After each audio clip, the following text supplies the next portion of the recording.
Hey guys, so today I'm going to be reviewing my whole setup here, and then you're going to see my studio that I made.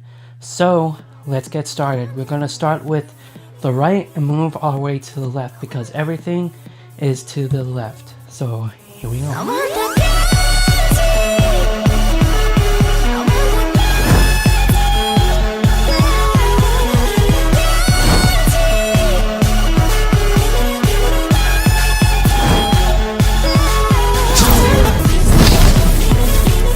So I have my PS3 right here and my Behringer Xenix Q1202 USB here. I did a review on this one and I'll put the link in the description box below so you guys can check that out. I did a review of this with the Q502 and how to connect the PS3 to your USB mixer. I'll put a link in the description box below for that video so you guys can check out how to connect this to that. So right here we have the MXL 990 microphone. I love this microphone and I like using it as my primary one because it has a deep rich sound to it. Now this thing is a desk mount, as you all may know, and many of you have this, but I love this thing because I used to have a makeshift mic stand. I got this with the microphone that I'm going to show you later. You guys say why it's like this is because this thing was used before. It wasn't brand new, it was used, and the screw-in piece that connected to this thing with the adapter, it completely broke. The shock mount screw broke on this. So I was trying to figure out how to do this. I couldn't really figure it out. I was willing to get a new one to talk to my dad about it, but he figured this one out and I was very surprised it actually worked because I thought it wouldn't work. Alrighty, so you're looking at the mastermind of everything. It's my computer. This computer right here is a Pentium dual core and it's very fast. It works very well with Sony Vegas. Even though this computer has 1 gig of RAM, it's very quick and I have not had any troubles with it so far, and I'm glad that my dad got this for me. So I never showed you guys my speakers, even though you saw it, but I never explained it. So these speakers are really cool. I love the sound of them. The thing is that I don't have the subwoofer on my desk. It's on the floor because I have no room on my desk. I'm going to show you what these sound like through the mic of my phone, and here we go.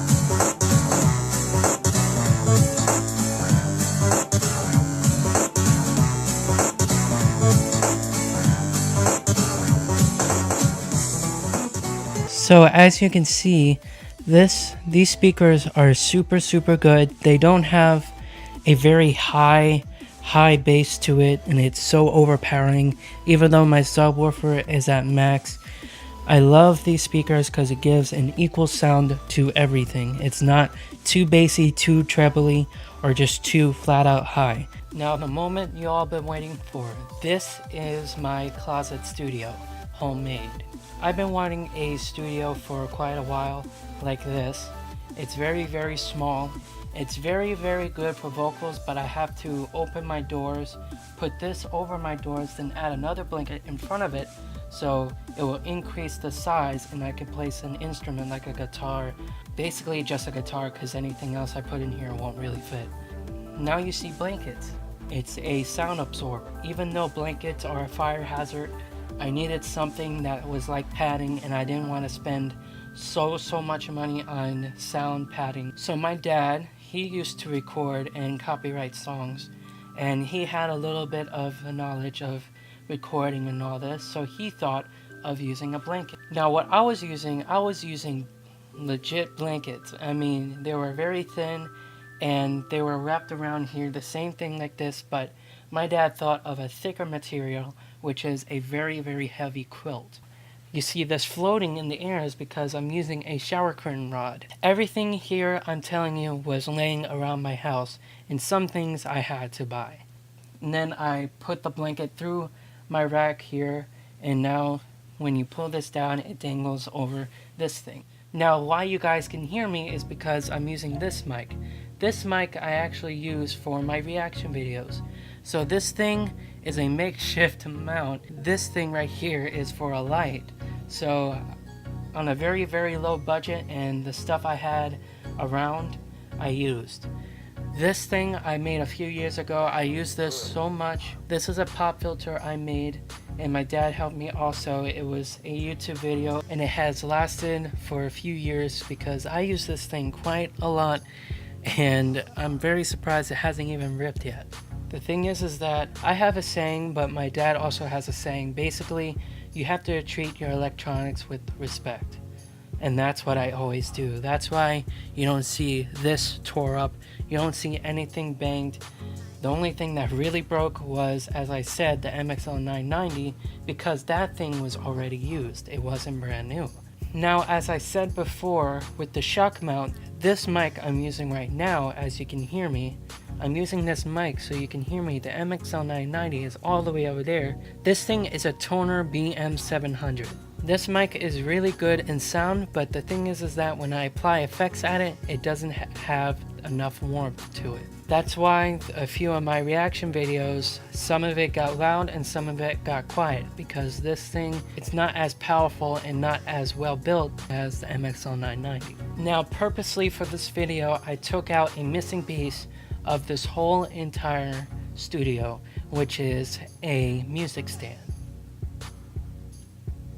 Here is the music stand. It's very, very helpful. I love it. It's small, it's convenient, and it doesn't take a lot of space as I need it to be.